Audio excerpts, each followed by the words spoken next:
This is me, or well, was me. I used to be that kid that enjoyed having a go at everything until a soccer game gone wrong. The dreaded ACL tear, and I'm sure you have an idea of how the rest went. I gave up all the physical activities I once enjoyed and excelled at because I just could not perform at the same level, which was completely miserable for me. As the years went on, and some extra physical problems, that being scoliosis and whatever else suddenly brought on pain and restrictions in my movement, life was pretty boring. Although I have made some improvements in the last few years, getting a little closer to feeling more normal, I guess.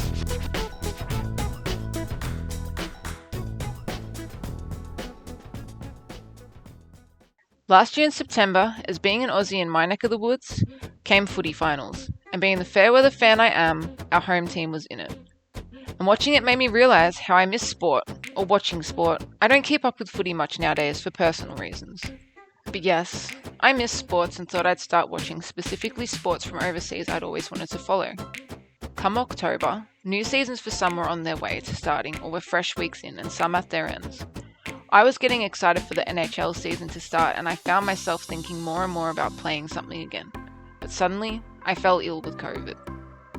In my COVID stupor, I found myself watching lots of old hockey clips, specifically Goalie ones by an account that to my disappointment has been removed.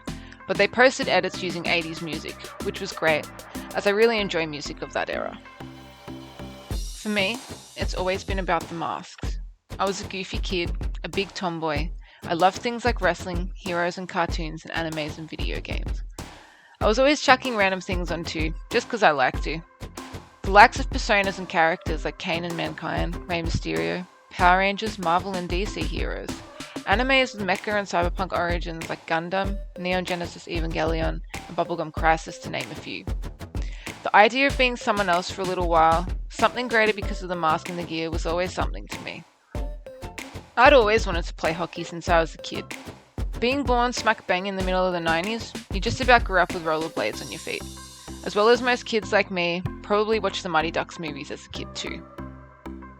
But hockey? It was all I could think about while I was sick. All I just about focused on, and the urge and the idea was persistent. Why not play goalie? You have padding on, less chance for you to fall, and or pivot majorly to hurt your knee. I thought I was crazy, and I probably am. The thing is, I'm not scared of getting hurt for pain. I'm not scared of pain. I'm scared of things stopping me from doing the things that make me happy. Hurt and pain is part of life, part of our human experience. So is happiness, and I've spent so many years feeling miserable while not having a whole lot of other activities to enjoy and make my life something, as I live a relatively quiet existence. So, I thought I'd think about it. Come December, I saw that our local rink was having a come in and try days. I missed the one for December, but the next one was in January, and I said, "Puck it, why not?" From when I was sick, it took me a bit, even weeks after, to get my energy up again. But I decided to start back where I was with some physical activities I was being diligent in doing again, to condition my body some more to be ready, as well as lots of goalie videos, especially the instructionals from the 80s, which I found enjoyable to watch, even if outdated. I went and tried out in January. Long story short, here I am.